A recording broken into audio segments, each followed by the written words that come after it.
Bonjour les humains, 26 mai 2024, 9e épisode du gouvernement mondial de l'Antichrist. Alors, euh, je vous refais la lecture des degrés maçonniques. Hein? Je sais plus si... non, hein. Mais je sais plus si je vous les ai montrés ou pas. Dans le doute, je vous montre à l'écran, vous mettrez pause.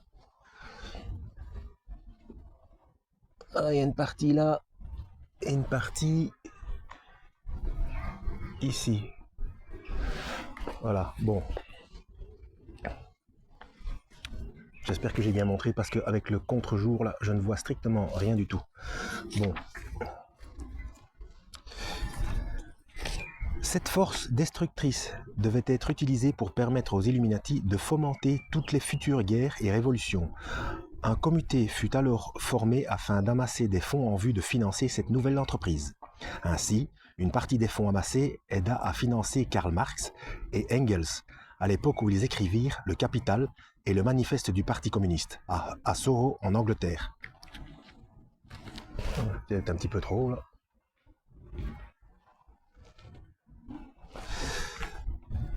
D'ailleurs, selon la version révisée des protocoles, entre guillemets, la vieille conspiration écrite par Weishaupt, les Illuminati devaient organiser, financer, diriger et contrôler toutes les organisations internationales et tous les groupes en plaçant leurs agentures à des postes de commande dans les comités exécutifs. Ainsi, pendant que Karl Marx écrivait le manifeste du Parti communiste sous la direction d'un groupe d'Illuminati, le professeur Karl Ritter de l'université de Francfort écrivait de son côté ses antithèses sous la direction d'un autre groupe d'Illuminati. Opposition contrôlée. Donc ils se mettent d'accord. Je ne sais pas si vous avez vu ma vidéo, vous qui êtes là, certains d'entre vous probablement, où je publie l'enregistrement de l'arrangement qu'il y a eu entre Macron et j'oublie toujours son nom, bon sang. Je ne sais plus s'il fait partie de France Insoumise ou je sais plus. Enfin, il y a une dispute entre eux en rue et je vous passe l'enregistrement de l'arrangement qu'il y a eu entre eux auparavant. Bref. Par conséquent, ceux qui étaient à la direction de la conspiration pouvaient utiliser les différences existantes entre ces deux idéologies pour commencer à diviser des parties de plus en plus grandes de l'espèce humaine, en deux camps opposés, puis armer ces mêmes camps en vue de les faire se battre et se détruire l'un et l'autre, avec leurs institutions politiques et religieuses. Voilà, c'est pareil dans la politique et la religion. Hein. Le plus grand plaisir pour Lucifer, c'est que, en fait, comment fait-on le plus mal à quelqu'un? C'est en faisant en sorte que ses enfants s'entretuent. Donc voilà. C'est le kiff, c'est le kiff absolu de Lucifer, de faire se battre entre eux les humains. Voilà. Et se haïr. Le travail commencé par Ritter fut par la suite poursuivi par un philosophe allemand du nom de Friedrich Wilhelm Nietzsche. Tiens, encore inconnu. 1844-1900, lequel fonda le nietzschéisme. Le nietzschéisme fut développé dans le fascisme et plus tard dans le nazisme, qui fut utilisé pour permettre aux agentures des Illuminati de fomenter et la Première et la Deuxième Guerre mondiale. En 1834, le révolutionnaire italien Giuseppe Mazzini fut choisi par les Illuminati pour être le directeur de leur programme révolutionnaire mondial. Il demeura à ce poste jusqu'en 1872 ou 72. Le bulletin officiel de la Grande Loge de France, numéro d'octobre 1922, page 235, ne rappelle-t-il pas quels sont les buts premiers de la franc-maçonnerie à travers le monde? Mes frères, laissez-moi seulement dire mon espérance que la franc-maçonnerie, qui a tout fait pour l'émancipation des hommes et à qui l'histoire est redevable des révolutions nationales, saura aussi faire cette plus grande révolution qui est la révolution internationale. La révolution internationale est pour demain l'œuvre de la franc-maçonnerie. Oui, parce que cette chanson, tout le monde l'international, tout le monde la chante. Toujours, il y a énormément de monde y aspire. Certains sans s'en rendre compte et les autres qui sont à la base de ça. Staline, le 20 mai 1938, au présidium de l'Internationale communiste à Moscou, ne disait-il pas la même chose? Il cite La reprise directe d'une action révolutionnaire d'envergure ne sera possible que si nous réussissons à exploiter les antagonismes entre les États capitalistes pour les précipiter dans une lutte armée. Ceux qui ne comprennent pas cela n'ont rien assimilé des enseignements du marxisme révolutionnaire. En 1840, excusez-moi, mais je suis en train de penser à celui qui s'est disputé avec Macron en pleine rue. Je ne sais plus. En 1840, le général Albert Pike fut amené sous l'influence de Mazzini à cause de son différend avec le président Jefferson Davis au sujet des troupes indiennes, accusé d'avoir causé des atrocités sous le couvert de la guerre légitime. Pike accepta alors l'idée d'un gouvernement mondial et devint plus tard le grand prêtre de l'église luciférienne.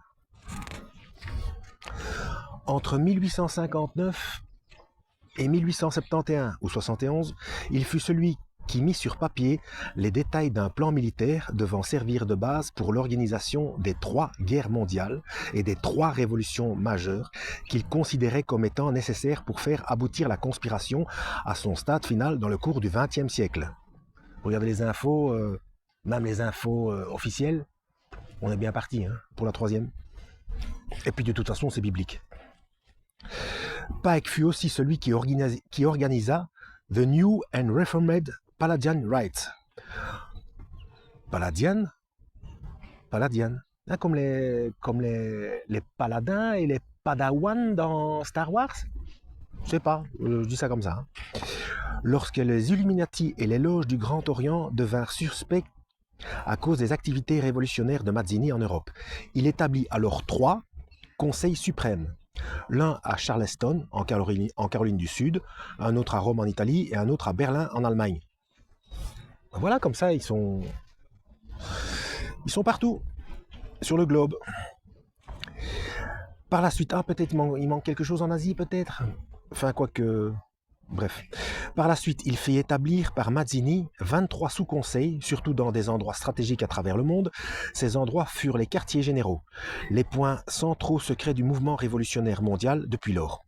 Bien avant l'invention de la radio par Marconi, des scientistes qui étaient eux-mêmes des Illuminati avaient mis sur pied un tel système pour Pike et les chefs directeurs des différents sous-conseils afin de leur permettre de communier secrètement entre eux. Ce fut la découverte de ces communications secrètes qui permirent à des officiers du service d'intelligence de comprendre comment des événements en apparence sans lien entre eux avaient pris place en même temps et avaient aggravé des situations au point de les transformer en guerre et révolution. Le plan de Pike pour provoquer les 3 guerres et les 3 révolutions mondiales était simple. Il requérait que le communisme, le nazisme et le sionisme politique. Il fait bien de préciser le sionisme politique, parce que le vrai sionisme, le sionisme biblique, c'est Dieu qui l'a instauré, c'est quelque chose de profondément bon. Et ça, ce qu'on vit là, ce que les faux juifs, les gérants d'Israël, ils appliquent le sionisme luciférien. Je vous renvoie de nouveau à ma playlist Perversion des codes de Dieu. Donc il ne faut pas prendre...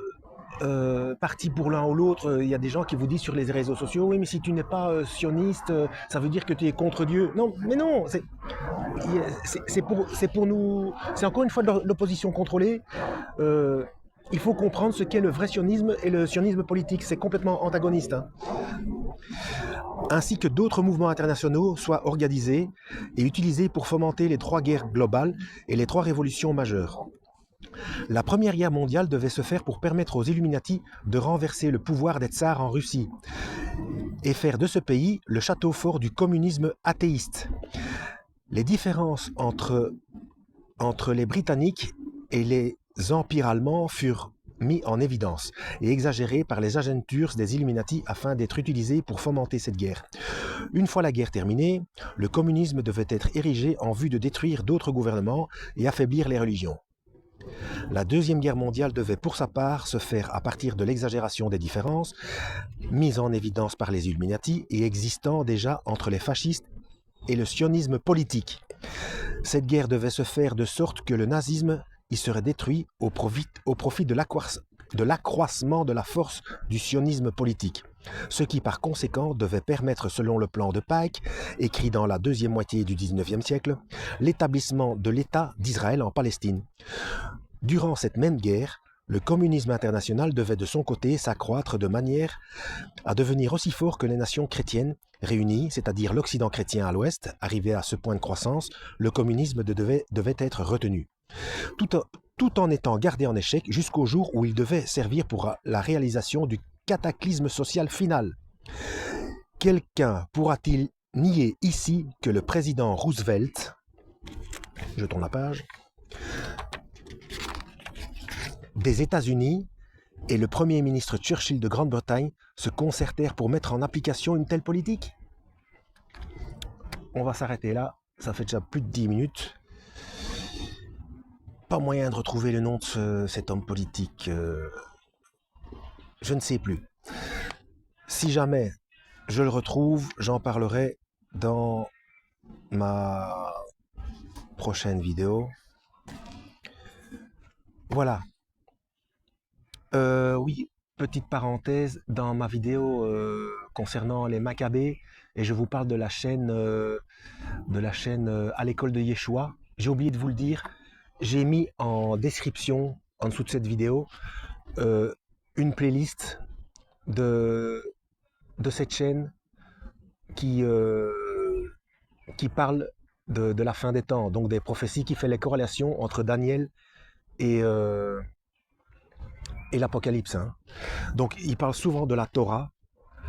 Je ne sais pas ce qu'il veut dire avec la Torah. J'espère qu'il voit clair, parce que, vous savez, moi, je fais toujours référence à Amos 5, versets 25 et 26, hein, dont Étienne parle dans Acte 7, 41 à 43. Donc, ça dépend, qu'est-ce que lui... La Torah, la synthèse de la Torah, c'est Yeshua, c'est le Christ. Et donc, il a bien contredit des choses dans la Torah, parce que ça avait été perverti. Qu'est-ce que je devais encore dire? Oui, parce que pour donner un exemple, c'est pas parce qu'on fait pas une fête juive qu'on doit être condamné à mort. En fait, c'est la manière. C'est la manière. Il faut faire il y en a qui sont axés sur les fêtes. Oui, il faut les faire, mais quand ou quoi? Et moi, par exemple, le Shabbat, je travaille le vendredi soir. Je ne peux pas faire. Donc, c'est pas... je vais quand même pas quitter mon boulot pour cette histoire-là. Vous voyez ce que je veux dire? Mais dès que je rentre chez moi, de toute façon, tous les jours, quelque part, tous les jours, c'est Shabbat, puisque tous les jours, je travaille pour le Seigneur. Donc, donc spirituellement, il faut travailler pour le Seigneur, mais je me repose plus de jours qu'un jour par semaine. Repos physique. Voilà. Et, mais surtout, ce que je voulais dire qui est important, c'est la manière du Shabbat, parce que il y a des juifs, par exemple, on voit ça dans des films comme la vérité et jugement.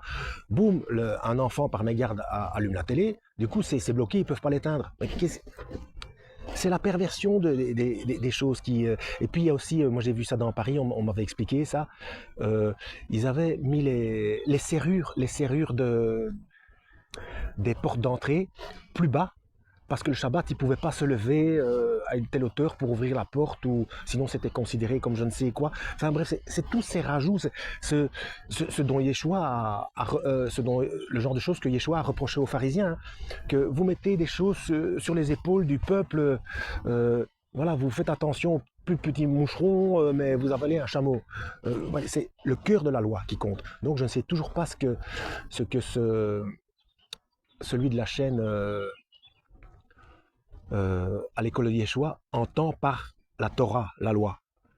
Bien sûr, il faut suivre la loi, il faut suivre la Torah, donc dans l'Ancien Testament, mais il faut tenir compte d'Amos 5. Bon sang.